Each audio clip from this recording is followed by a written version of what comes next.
Now we go to Gabriela Sotomayor from Mexican News Agency. Gabriela, please go ahead. Hi, thank you very much for taking my question. I read about a study suggesting that rather than the virus weakening the lungs, as had been thought, growing evidence shows that the virus is actually stripping red blood cells of its oxygen, giving the appearance of lung failure and forcing the lungs to work harder. So without oxygen, the body is effectively being starved of energy and dying. So what are your comments on this? Did you heard about this? Thank you very much.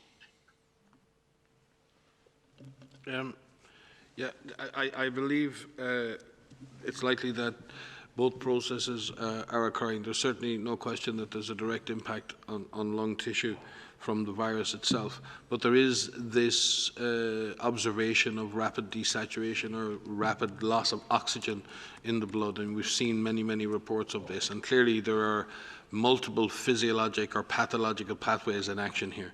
It's not just the lungs are affected; many other organs are affected, and I think it's a dynamic issue. There's also the direct effect of the virus, and then there's the immune response to the virus. And in effect, we may be seeing in some cases a very robust immune response, sometimes the immune system overreacting, and we've seen this in many other emerging diseases as well. So we may see a mixture of the immunomodulated responses, in other words, responses to the virus that are modulated by the immune system that may help kill the virus, but they may also do tissue damage. We see the direct effect of the virus itself, and then we see the effect on the oxygen carrying system, which begins in the lungs, continues in the red blood cells, and goes all the way to the tissues.